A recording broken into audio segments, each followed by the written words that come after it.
এক নাম্বার হচ্ছে আমরা তো হ্যাঁ আসতেছি আমরা তো এখানে বিকাল থেকেই শুরু হয়েছে, ফায়ার সার্ভিস কাজ করছেন এবং ফায়ার সার্ভিস কাজ করার পরে এটা এখন নিয়ন্ত্রণে এসছে। তো আমিও এসছি এবং ডিসি সাহেব মহোদয় আসছেন, যে আমাদের সহকারী পরিচালক সাহেব আছেন। আমি আপনার কাছ থেকে প্রথমে আসলে ব্রিফিংটা শুনতে চাই। না, ওনাদের ব্রিফিং আমরা পেয়ে গেছে স্যার, হয়ে গেছে। তারপর আপনি আরেকবার বলেন। অপারেশন করেছেন, হ্যাঁ আপনি আমাদের একটু বলবেন যে আসলে এই যে বস্তিটাতে প্রায় আগুন লাগছে এবং এইখানে ফায়ার সার্ভিসের কর্মকর্তারা বলছেন যে এখানে ফায়ার ফাইটিং এর পর্যাপ্ত ইকুইপমেন্ট এবং জায়গাও নেই এবং এখানে কোনো সেটআপটাও ওইভাবে নেই। সিটি কর্পোরেশনের বর্তমান দায়িত্বপ্রাপ্ত হিসেবে আপনি কিভাবে বলবেন যে এই আগুনটা আসলে পরবর্তী ভবিষ্যতেও যদি লাগে তাহলে আপনারা কি করবেন? প্রথম হচ্ছে যে শুধুমাত্র বস্তি না, ঢাকা শহরের যতগুলো বিল্ডিং আছে তার 90% বিল্ডিংয়ে কোনো ফায়ার সেফটি কিন্তু নাই। এটা নিয়ে আপনাদের চ্যানেলগুলোর অবস্থাও যদি আমরা বিল্ডিংগুলো ধরি, সেগুলোর মধ্যেও কিন্তু ফায়ার সেফটি সিচুয়েশন নাই। এবং এই কথাটা আমরা যখন আমাদের ইন্টার ডিপার্টমেন্টাল মিটিংগুলোতে আমরা আলোচনা করি, এবং ওনারা সবসময় একটা কথাই বলেন যে আমাদের সবচেয়ে বড় এই শীতকালীন সময় যেই সমস্যাটা হয় সেটা হচ্ছে যে কারো কোনো প্রস্তুতি নাই। এই শহরে আমরা এরকম একটা অবস্থার মধ্যে বসবাস করছি।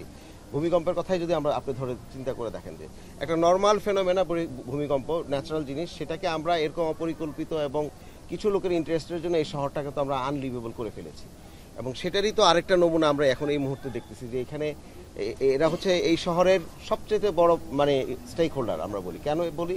কারণ ঢাকা শহরের 40% লোকজন হচ্ছে ইনফর্মাল সেটেলমেন্টে বসবাস করে। শুধু করায় না, ঢাকা শহরের যত ইনফর্মাল সেটেলমেন্ট আছে কোথাও কিন্তু আমাদের ড্রেনেজ নেটওয়ার্ক, আমাদের এই ফায়ার সেফটি কোনো কিছুই নাই। তো এটা নিয়ে আমি আসার পরে আমি অনেকগুলো ওয়ার্কশপ করেছি। আজকেও আপনারা হয়তো একটা লাইভে দেখেছেন যে আর্থকোয়েক নিয়ে আমরা কাজ করছি। তো সুতরাং এই যে সংস্কারের কথা আমরা বলছি, সংস্কারগুলো তো মানুষের জীবন আগে, তারপরে না অন্য সংস্কার। তো মানুষের জীবনগুলোকে যদি আমরা নিরাপদই না রাখতে পারি এই শহরের মধ্যে, তাহলে আমরা আর কি সংস্কার করবো? ক্ষমতা যাওয়ার সংস্কার করবো আমরা? ক্ষমতা যাওয়ার সংস্কারের আগে আমার মনে হয় জীবনগুলোকে ঠিক করার ব্যবস্থা করতে হবে। সিটি কর্পোরেশন থেকে আমরা অলরেডি উদ্যোগটা তো ফায়ার সার্ভিস নিচ্ছে, আমরা এটা নিয়ে কাজ করছি এবং আমরা অ্যাওয়ারনেস বারবার করছি। কিছুদিন আগেও এখানের মধ্যে প্রচেষ্টা ফাউন্ডেশন অনেকগুলো ক্যাম্পেইন করে গিয়েছে, আপনারা জানেন মনে হয়। হ্যাঁ, আর্থকোয়েক নিয়ে একটা ক্যাম্পেইন করেছে, ফায়ার ফাইটিং নিয়ে অনেকগুলো ক্যাম্পেইন করেছে। ফায়ার সার্ভিস তো রেগুলার করছে।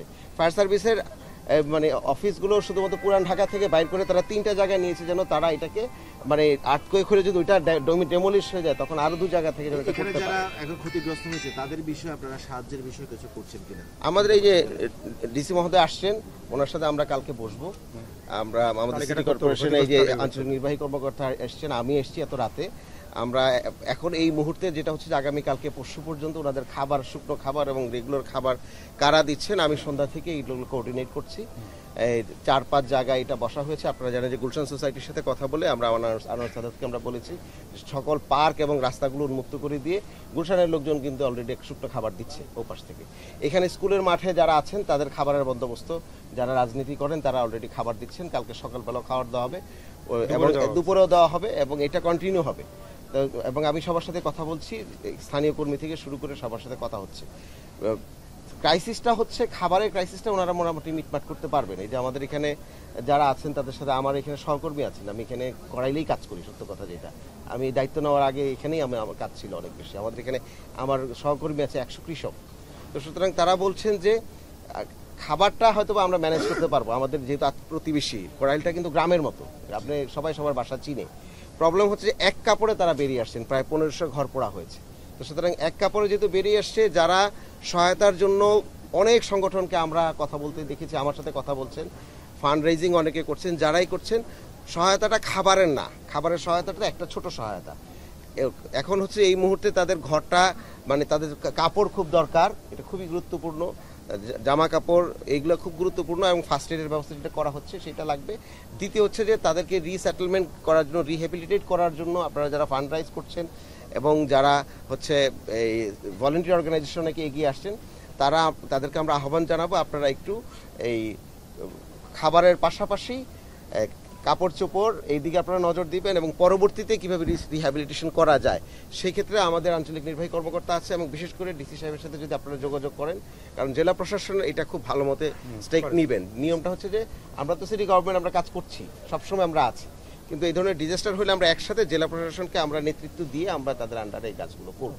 তো এই জন্য এই রাত্রেবেলা ডিসি সাহেব আসছেন, আমি ওনাকে মানে কৃতজ্ঞতা জানাচ্ছি, যদি এই অবস্থায় কৃতজ্ঞতা জানানোর কিছু নাই, কিন্তু এই আমরা আহ্বান জানাচ্ছি ঢাকাবাসী যেখানে যারা এগিয়ে আসবেন তারা এই বিষয়গুলো মাথায় রাখবেন যে খাবার দাবারের পাশাপাশি পোশাকটা খুব গুরুত্বপূর্ণ, বাচ্চাদের পোশাক বা বাচ্চাদের খাবার গুরুত্বপূর্ণ, নারীরা খুব ভালনারেবল হয়ে গিয়েছে সেটা, এবং ওষুধ, আর এবং তারপর হচ্ছে যে এই 1500 ঘর চাইলেই কিন্তু 1500টা পরিবার হাত দিলেই 1500টা ঘর আবার রিসাইকেলমেন্ট করা যাবে, রিহ্যাবিলিটেশন করা যাবে। তো সুতরাং এইভাবে যদি আপনারা এগিয়ে আসেন, আমরা সিটি কর্পোরেশনের পক্ষ থেকে এবং সরকারের পক্ষ থেকে তো আমরা আসছি, আমরা কাজগুলো করছি। আপনাদের অনেক ধন্যবাদ। আপনি বলেন, ডিসি সাহেব কিছু বলেন। কোনো উদ্যোগ নেওয়া হচ্ছে আপনি আগান। যারা ক্ষতিগ্রস্ত হয়েছে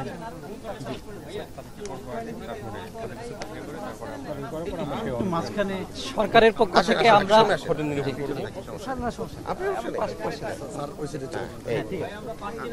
পাওয়া যাচ্ছে না। আমরা আসলে সরকারের অন্যান্য আমরা সরকারের অন্যান্য সংস্থাগুলোর সাথে মিলে কিন্তু কাজ করছি। বিশেষ করে গত ভূমিকম্পের পরে আমরা কিন্তু regular in touch with other organisation, এবং এর মধ্যে এই ঘটনাটা ঘটে গেল। আমাদের এখন প্রথম প্রায়োরিটি যে এরকম ঘটনাগুলো যেন না ঘটে, এই জন্যে আমাদের কিন্তু অলরেডি আসলে বিভিন্ন স্তরে কাজ চলমান আছে, যে যেমন এই রকম জায়গাগুলোতে ফায়ার হাইড্রেন্ট বসানো যায় কিনা, বা আর কোন কোন সিকিউরিটি মেজার নিলে এই ইস্যুগুলো আর ঘটবে না। তো এটি নিয়ে সরকার কাজ করছে। আমাদের আজকের এই বর্তমান অবস্থায় আমরা কিন্তু একটা কতটুকু ক্ষতি হয়েছে তার একটা আমরা অ্যাসেসমেন্টের জন্য আসলে খুব দ্রুতই কাজ শুরু করব কালকে সকাল থেকেই। এই মুহূর্তে যারা ক্ষতিগ্রস্ত তাদেরকে খাবারের ব্যবস্থা করা, তাদের আনুষঙ্গিক যেসব প্রয়োজনীয়তা সেগুলো নিশ্চিত করা, তাদের কাপড়ের ব্যবস্থা করা, এই শীত বস্ত্রের ব্যবস্থা করা, এটা আমরা করব। এবং একই সাথে এই মানুষগুলো যেন খুব দ্রুত তাদের নিজেদের ঘরে ফিরে আসতে পারে, এই জন্য সরকার ব্যবস্থা নেবে। এই জন্য সরকারি সকল সংস্থা একসাথে কাজ করতেছে, এবং জেলা প্রশাসন কিন্তু এখানে একটা অত্যন্ত গুরুত্বপূর্ণ ভূমিকা পালন করেছে আগে, এবং এটা করতে থাকবে।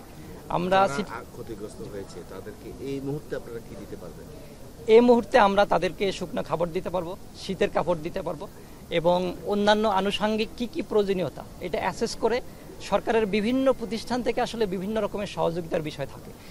জেলা প্রশাসন এই কাজগুলো সমন্বয় করে, এবং সমন্বয়ের মাধ্যমে আমরা যেটা নিশ্চিত করতে চাই যে যারা সত্যিকারভাবে এখানে ক্ষতিগ্রস্ত হয়েছে তাদের যে প্রয়োজনীয়তা সেটা যেন নিশ্চিত করা যায়, তারা যেন যে আনকেয়ার্ড না থাকে, তাদেরকে যেন আমরা এটা নিশ্চিত করতে পারি যে তাদের যে প্রয়োজনীয়তা সেটা কোনো না কোনো দিক থেকে সেটা পূরণ করা সম্ভব হচ্ছে। ঠিক আছে, ঠিক আছে, ধন্যবাদ, থ্যাংক ইউ।